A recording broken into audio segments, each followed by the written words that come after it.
Welcome back to a brand new coffee tech break with Jan. Good to see you back on my channel again. And I think I got another great video for you lined up because I want to take you through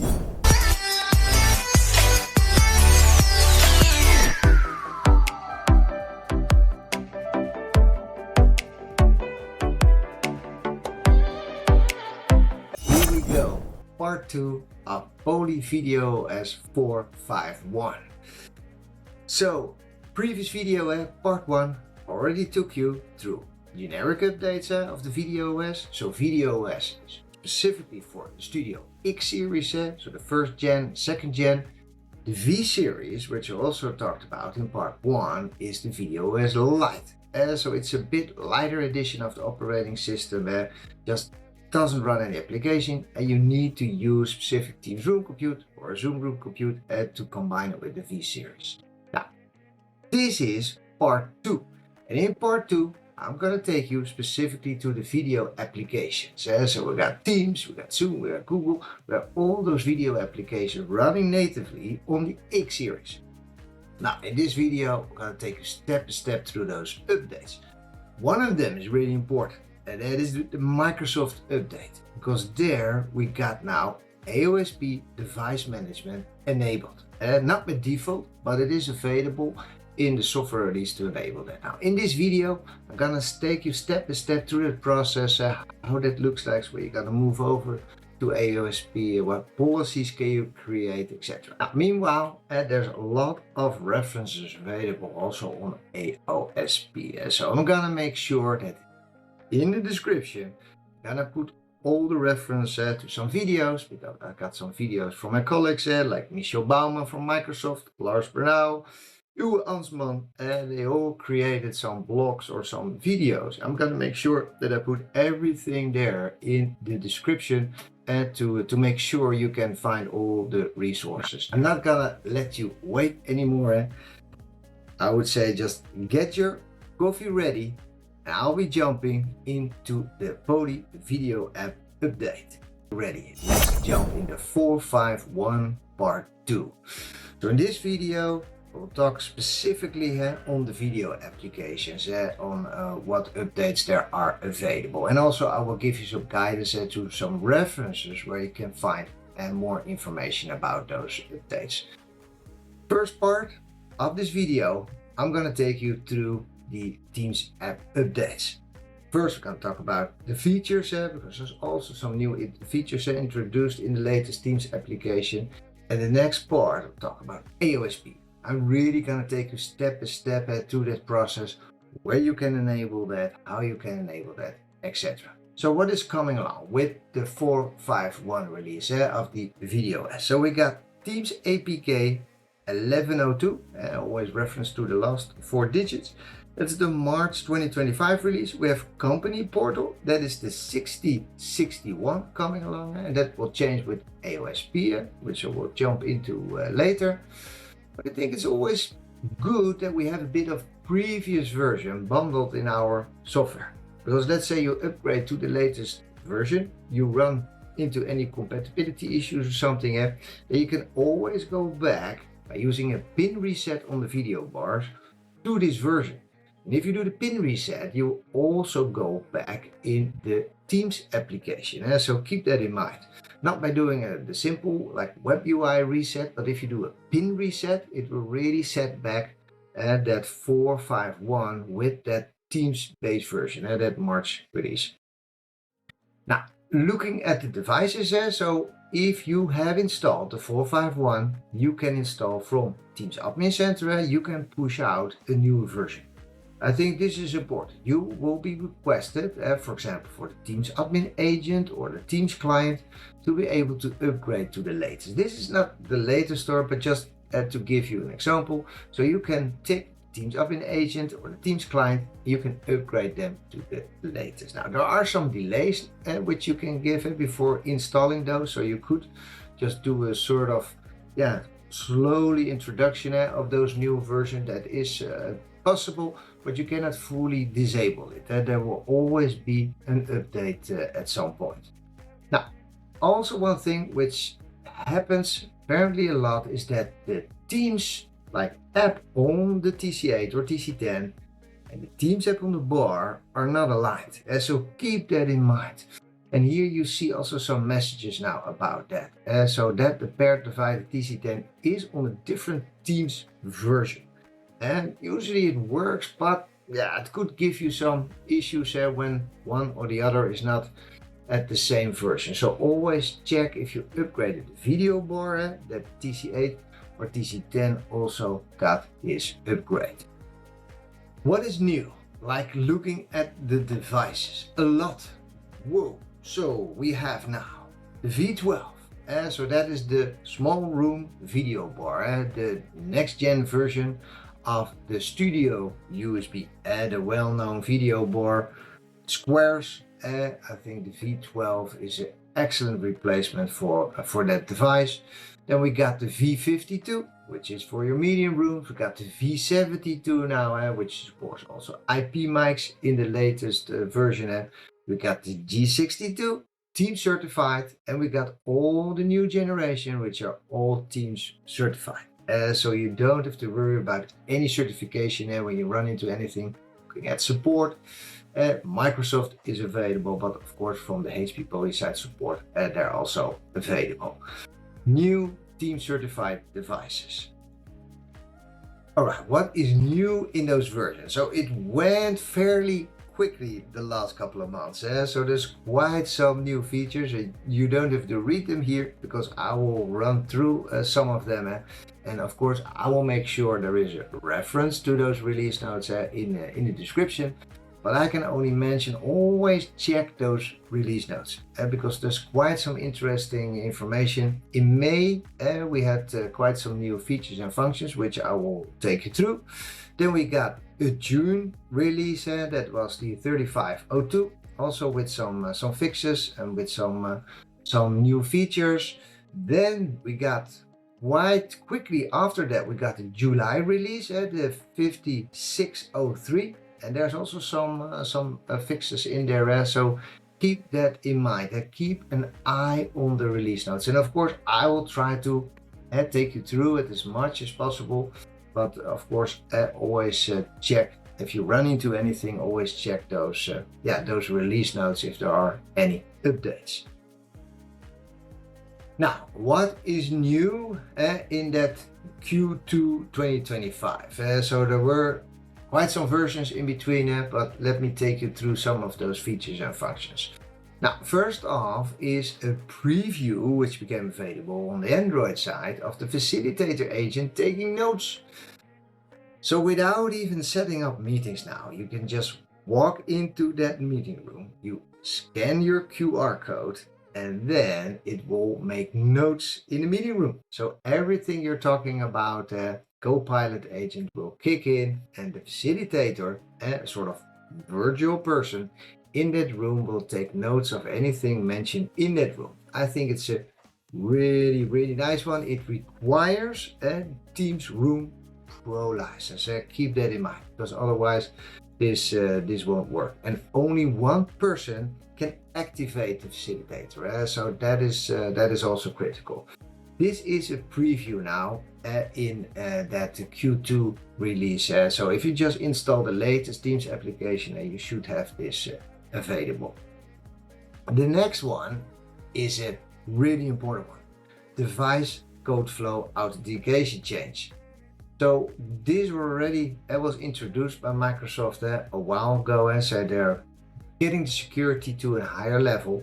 But what is important, they introduced new Microsoft managed policies, and that will not allow to use device code flow. And device code flow is using those meeting rooms which don't have a keyboard and a mouse, so devices which is more like an appliance. You will have this code, and then you go to Microsoft.com, says device login, and you punch in that code, and then you were able to sign in. Well, Microsoft has now created new managed policies, and you have to go into Entra ID to create exceptions.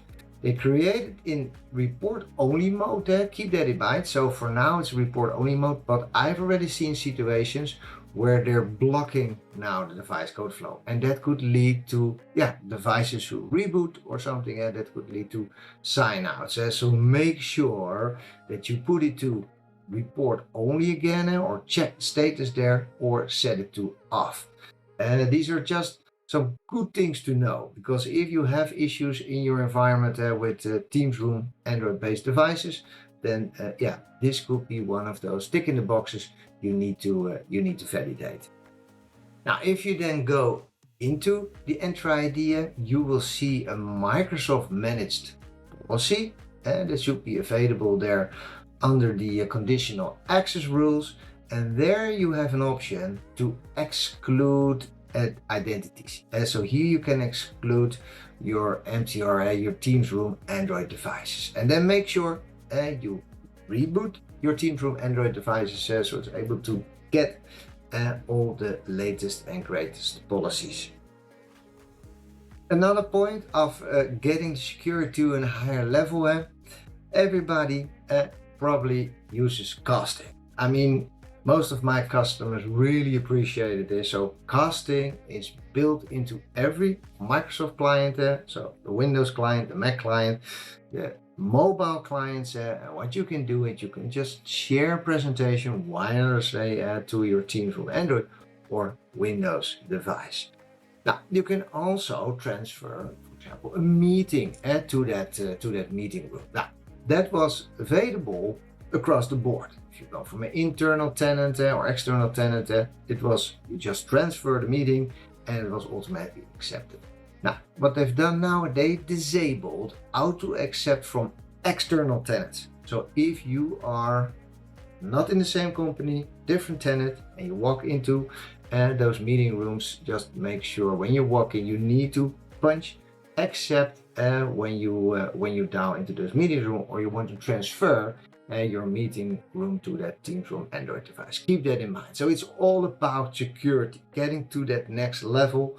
And a lot of those things are trying to balance that as much as possible, but I can imagine in today's world that we want to get the security, of course, to the next level. So as long as we're all aware, and of course we are able to disable those type of things, but as long as we're all aware, and then we should be able to handle this. The next feature in that Q2 release is speaker recognition and attribution. And so I think this is also a really nice one. It is still being rolled out. I haven't seen with all customers working, but what you need to do, at least as a user, you need to go into your Teams app and create a voice profile to be able to recognize your voice. I think this is a really important one, because otherwise it's not allowed to track your voice. So you need to allow that, and otherwise it will show like speaker 1 or speaker 2. It shouldn't be able to identify. If you use it in combination with the V series, which can be used also as a BYOD device, of course, then the host need to have premium or a Copilot license or something to be able to use this type of functionality. Really nice. So there's a lot of things probably coming in the next year on the Android and on the Windows devices with speaker recognition and voice recognition, etc. I think a really interesting features. And all right, the next feature, local PTZ controls, brand new feature on MTR on Android. So now you're able to turn off that auto tracking. So of course we have group tracking, we have speaker tracking, with people framing, but if you just want to have it fixed, that is possible. So let's say you got maybe a whiteboard in the room, or you got a speaker which was standing on a specific area all the time, and then you're able to turn off that auto tracking and just move it specifically to that area where the whiteboard is. I think a really nice feature which was requested at the end by a lot of people, just having a fixed area and don't use any auto tracking. Now, some improvements with the latest Teams application, specifically on proximity join and the call join experience, and that is most of it especially when you are with more than 50 participants. That is important. And proximity join means you walk into the room with your mobile and you could automatically just transfer your call to the meeting room, and the call join experience is just when you have it just through Outlook, you got it scheduled, you walk into the room, click on join, and so that whole experience should be improved, at least when you are especially with more than 50 participants. Now let's talk Microsoft AOSP device management. A lot of people were waiting for this update. So today, company portal app is installed on most of the Android-based audio and video devices. That is the application talking to Intune, where you can do compliance policies, configuration policies, etc. Now, Microsoft is moving away from the company portal and they will replace it to new applications. So that is the AOSP agent and that is the authenticator. So from one, we go now to two application when we're moving to AOSP. And I will show you later on where you can find those different resources, but it is important that in the background there are some things happening when you move from the company portal to AOSP. Now I will guide you step by step through this process.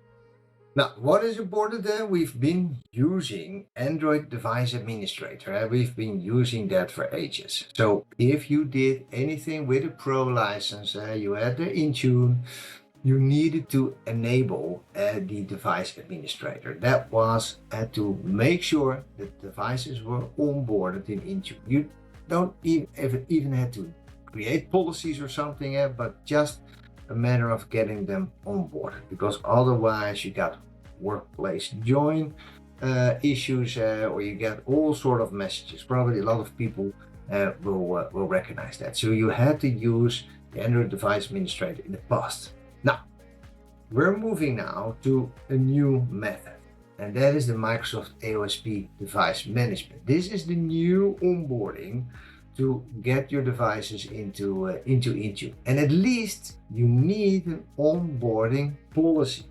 And I will show you in a bit how that looks like. But it's really easy. Looking at the licensing, because I think this is really important. If you're using a basic Teams room license today, this policy, this onboarding policy is optional. While I always recommend to create it, because there could be some cases that you're adding maybe some devices with a Pro license. For example, if you're using dual screen in Teams with a Studio X, you need a Pro license.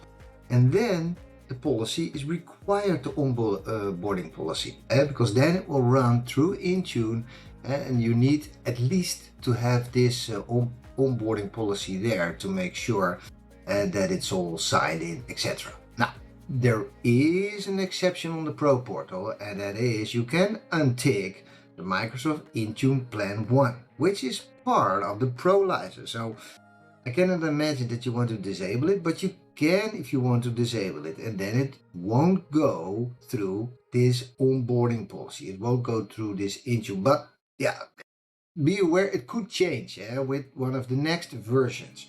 So in any case, I would always recommend, which is like 2 minutes of work, creating this onboarding policy to make sure, if you don't even use any configuration or compliance policies, that you at least your devices will keep on working. Now, let me take you, because this is Jan's coffee tech, let me take you hands-on through the configuration of that onboarding policy and show you some of those like licenses, tips and tricks. So here we are in the Microsoft 365 Admin Center.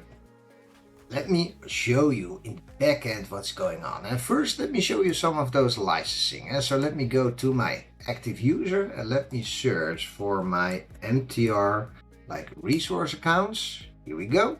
Let me, for example, go to my X62, my Teams Room Android. Then I'll go to licensing. And here you will find the details on what license is assigned to your device. Well, that could be a free license set, so that is the Teams Room Basic license with this some limited functionality. but also with a basic license, Intune is not triggered. So in that case, you won't need that onboarding policy, but again, I would recommend you just create it there so that it's there.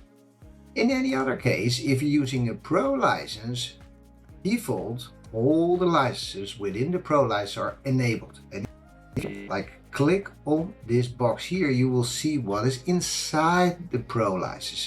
Very handy. So it's a bit of a hidden feature. So underneath you will find the Microsoft Intune Plan 1. And this is actually the license which will make sure that if you onboard a device, that it will onboard in Intune. So if you untick it, it won't trigger the Intune. But again, I don't know in the future what's going on. Maybe things will change or the license structure will change, etc. So I guess it's always good to just create at least that onboarding policy. But you can avoid that onboarding if you're running into some issue and you want to test it. You can always untick here that Intune Plan 1, and then even if you have a Pro license, it won't go and trigger that Intune policy. Now, the next thing is showing you where can you create that AOSP onboarding policy. Well, you need to go here to Microsoft Intune. That will open up a brand new portal. Then you need to go to Devices. You go here underneath to Android devices. You go then to Enrollment. And here you will find also the Android device administrator, so that is the previous one. So it could be that you have that ticked. So this was the previous setting which was required. Now if we go back, you see here a new option, Android open source project. This is the AOSP part. So this is like the onboarding of Android-based devices, appliance-based devices through Intune. So you need to choose here corporate-owned user-associated device. Now, here you can create that policy. So on the top, you click on Create Policy. Now we give the policy a name. So this is not only for MTR on Android devices, but also for MTR on Android panels at the table. It is for Teams panels, but also for Teams phones. So this is in general an AOSP onboarding policy for Teams appliances. And let me call it this one. Alright, so you give it a description. Now you see token expiration. Set that to far away so that the onboarding policy will be available for a long time. You can set a Wi-Fi. Well, that's not configured now, but the important one is for Microsoft Teams devices. You click that on Enable to make sure that it is authenticated and onboarded into the Intune part. So I think this is an important one. You can apply a name template, which I won't do right now. And now we got our policy ready. We click on Next. Here you can review all your settings. We say Create, and this will create the AOSP onboarding policy. And you can see also the number of devices will be enrolled. So the next step is we're going to upgrade software, enable the AOSP, etc. I will show you that. But you will see the devices who are going through this AOSP onboarding policy. You will see this sticker going up as soon as you work that through. Now, as soon as you got this created, you can do configuration parts within AOSP or compliancy parts. This is not fully functional yet. There's still some things in the works with Microsoft. But you can create, for example, compliancy policies. If you then click on Create, you will see also that the Android device administrator is different part of AOSP. So you can also not mix those. So if you have created in the past Android device administrator policies, compliancy policies, you need to recreate them with AOSP. So then you can start and create an AOSP policy. Let's say Create. Here we create an AOSP compliance policy. Here you go, you can give it a description, but just to show you quickly. And here you can fill in some information about the device, where it should be capable of. Well, we can root the devices, we can block them. We could say a minimum OS version, let's say that is Android 10. A maximum OS version, we can mention that as Android 13. As a security, we could say require password, not configured, require encryption. So that is supported by the Studio X devices, so we can also set it to US. Now, after you've set the compliancy settings, you can go to the next step and you can set actions for non-compliant devices. So you can send an email to an end user, you can remotely lock them, or add a device to the retired list. So I will leave that now. Click on next. We'll set here the selected group, so which devices should impact on this policy. So here you could select your MTR and Android devices or your panels, etc. And there you can assign them to. Click on next. Now you can review your policy and we can say create. Here you go. So now we got this AOSP compliancy policy created. Very straightforward, but then you're able to work that through. Not everything is fully functional yet, so we'll not dive into the details because we will probably do some more hands-on on this later on. But I at least wanted to show you where you can create that onboarding policy, because this is the most important one. I create that AOSP onboarding policy. Now let's get back to the presentation and I'll walk you through the next step. Now after creating an AOSP onboarding policy, you need to go to the local web interface or to the centralized management through the PolyLens to upgrade your device. Now be aware, AOSP is not enabled by default, so you don't have to worry if you still haven't created that policy and you upgrade per accident your devices. Don't worry, it's still optional to enable AOSP, but be aware, in the next version, which could be the 4.5.2, it could be a requirement or enabled by default. So just be aware of that. You have till 4.5.1, you have a time frame to make sure you can enable that and test that out like in a phased approach in your environment. Now you can upgrade locally. So if you got one or two devices, you can go into the web interface, set it to the Poly support site, check if it grabs the 4.5.1, check if the touch panel gets the latest release and click on upgrade all. And that will give you that latest version. Also in Lens, you go in PolyLens under software updates, will find the latest version 4.5.1. You click on that apply and you can upgrade. And what I really like with PolyLens, you can just do a specific group. First test that out in a specific group, phased approach. I really like that, and then test it in your own environment, because I know every environment behaves different and could have a different impact on enabling this. So local and through PolyLens. The next option you will have is through Teams Admin Center. So in Teams Admin Center you will have now also 4.5.1 available as an update. So the full version, if you're coming from a previous version, it should point you to the 4.5.1, which will also mention that this is the AOSP version. But again, this is also the version which optionally gives you the ticket box. So if you have installed it, it's not enabled by default yet. But be aware the next version, I don't know if it's 4.5.2 or 4.5.3, but the next version, just stay tuned to my channel, it will have it enabled by default. So you gotta make sure that your environment is ready for AOSP. There's a lot of information published from the Microsoft site, so you will see here some references to check if you have done the prereqs, like creating that AOSP onboarding policy, etc. So there's a lot of information out there. And also the information on the Teams Admin Center itself. It's talking about also about the AOSP and that it is enabled. For some devices, it's already a requirement that it is enabled by default. But with the Poly devices, you still have some time now with the 4.5.1 to enable it on your devices, just to make sure that everybody is ready for it. Now, looking at Teams panels, and maybe you're also using Teams panels at the entrance of your door. These panels will have not a tick in the box. You know, if you upgrade your panel, it will have AOSP on by default. So that is really good to know. How do you upgrade your panels? Well, you can do it locally on the device, but also through PolyLens. So you go here to your scheduling panel, you click on your scheduling panel, you go here through settings, check out your version, and it will probably mention that there is a newer version.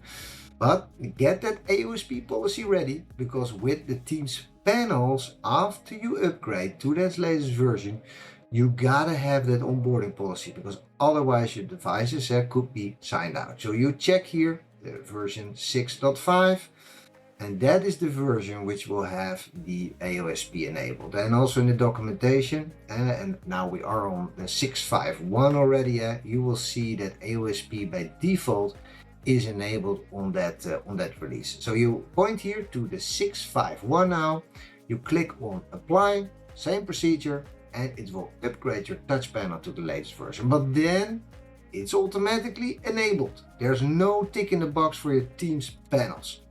So I just want to make sure that you keep that in mind. Now, what is happening on the back end? So with the introduction of AOSP, so underwater on the devices, the company portal is removed and will be replaced by the AOSP agent and authenticator. And so as soon as you enable that, and you will do that through a tick in the box, through the web interface, which I'll show you in a bit, or through PolyLens. As soon as you enable that on the Studio X, what you will see is that the touch panel will automatically go along with AOSP. And so you don't have a separate tick in the box for your TC8 or TC10. Be aware of that. You only have one tick in the box for your Studio X, and the paired touch panel will go along and also move to AOSP. Now, it could be that your touch panel, or vice versa, that the touch panel is AOSP and the Studio X is not AOSP, maybe through a software update or something. Well, that is possible in a mix. So it could be that one of them are not AOSP. I won't recommend that for a long time, because I've seen some signouts there. So I would recommend to get them both at the same level, just to make sure that that everything is working properly. And so this tick in the box in the WebUI, I will show you that in a bit where you can find that. Now, with the touch panel, there you only need to upgrade to the 6.5.1, and your touch panel, your scheduling panel at the entrance of the door, will automatically move to AOSP. There is, for the scheduling panel, no separate tick in the box or something to enable AOSP. This is only for the video part. And in this release, keep that in mind. This tick in the box will go away in the next release. It will be enabled by default in the next release. Now, let me show you in practical where can you find the tick in the box as well for the local web interface, as well as in PolyLens, where you can centrally, through a policy or group policy or something, configure the AOSP. All right, first off, the local web interface. Where can you find that AOSP setting? Well, you log into the local web interface through the web browser. Where can you find it? Well, first check if your device is in the Microsoft Teams mode. Then we'll go to the provider, and here you go. Here you will find the Microsoft AOSP authentication setting. And so here we can replace the company portal app, replace that with the authenticator and the AOSP agent. And I will show you that a bit later, how that looks like on the end user side. But this is pretty easy. So this is through the local web interface. Now in PolyLens, similar setting. So you go here to the inventory. You go and search for your device model. Let's go to the X30. Go. So here we click on the details. Then we go to the settings. We go to the provider settings. Under the general settings, provider. Same thing here. So if we set it to Microsoft Teams, immediately after setting it to Teams, you can apply. And by default, it is turned off. And here you can turn it off and apply this policy. So now let's go back to the presentation. All right, so hopefully that gave you some hands-on guidance of moving in that direction. Now, on the end user side, how does this all look like? So you created the AOSP onboarding policy. You upgraded your devices to that latest version, the 4.5.1. So you have the AOSP switch available. only in this release, be aware of that. Next version, it will be by default on. Now, how does this look like on the end user side? So let me show you that. So I have here an X72, and let me first show you the version that I'm running now. Going under the settings, the device settings, and the about. And what you will see is that I'm having the company portal 6061. And that's the version available now. Now, what I will do now is in the back, the WebUI, let me now switch the AOSP button on. Can be through the local web interface or the PolyLens, but you will immediately see the switch. And there's no reboot happening. This is just something which happens on the fly. As you can see here, we're switching now Teams authentication. Moving from the company portal now to the Authenticator app and to the AOSP agent. It's just like 15 seconds, I think. So we're switching now the authentication method. And if you created the onboarding policy, it should be signed in. So if you see any sign out behavior right now, then something went wrong and you need to go back into the login. Now, device is still signed in.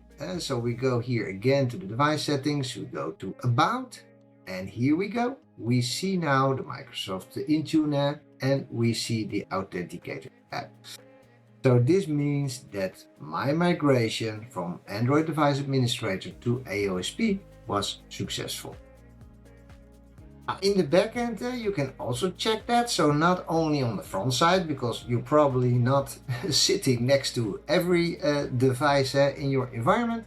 Well, you can also go in Teams Admin Center under Health. You should be able to see there is no company portal app anymore, but you should be able to see that we got now the Authenticator app and the Microsoft Intune app. These are the two new apps which should be on your device. And again, this could be a Teams panel, this could be like your Teams phone or your video device. They all should be running those two applications. Now, if your devices then are slowly switching over, what you will see is under Android devices, you should be able to see the devices are popping up. They were giving the naming Android AOSP. And so these devices will show up. They will show up not as personal anymore, but they will show up as corporate. Now, let me show you this also in my Teams Admin Center. So you also got a live view there. Now, welcome back in the Intune Admin Center. So let me show you, meanwhile, while devices are running through, you will see that most of the devices should show up here as Android AOSP. So it's also mentioning as corporate, which makes much more sense, of course, in a corporate environment. While in the past with Android Device Administrator, it was presented as personal. And these are more corporate devices, of course. It will mention here also Android AOSP. So again, Android AOSP corporate owned, user associated there. So it is attached to a resource account. Well, it's showing here as non-compliant there, because that is probably what you're seeing here. That is because the devices are not anymore. These were demo devices, so if I look on the device compliancy and I look at the default compliance policy, you can see that the policy is correctly assigned, but the device is not active, which means it's not compliant. So you can set alert to these states, and it's enrolled, user assist is compliant. So you can see that the devices are correctly enrolled into the AOSP environment. Just as a quick review, so you can always check out if the devices are correctly enrolled. You can find out the Android versions are running to create your policies there. But yeah, here you will find a lot of information. Now, if the devices are not correctly enrolled, you gotta check the sign-in, logging, you gotta dig a little bit deeper. But yeah, I think for now you will have enough tools to get started with AOSP. Let's get back to the presentation. Alright, let's get to the next video application, and that is Zoom. Because also on the Zoom side, a lot of exciting things are happening. So you could run the Studio X natively as a Zoom room. So with the 4.5.1 release of the VideoOS, we embedded the 6.3.5, as well as for the Zoom room, as well as for the controller. And so that is installed. Now, there might be in between already a newer version available through Zoom Device Management Portal. Now be aware that you can always upgrade as well as your Studio X, as well as your TC8 or TC10, and similar as with Teams, you can upgrade to those newer versions. And so separately, Zoom Device Management Portal can push out those applications to those devices. Now, what is new on the Zoom Room on Android side? A lot of things are happening. So we got the whole V family now Zoom certified. So for your small room, V12, medium-sized room, V52, and your large room at the V72, we got our codec and the G62 fully Zoom certified. And of course, we have the latest second generation X32, X52, X72, which are all also Zoom certified. Now, what more is new? I think this is a very nice one. And so the E60 can be used with the G62 codec, but you can also use the E60 as a companion camera with the Studio X bars. And you will find controls like menu control, like group framing. You can find here some multi-streamers, so you can use multiple cameras with those devices. You got Intelligent Director by using multiple cameras, but also you will have now presenter focus.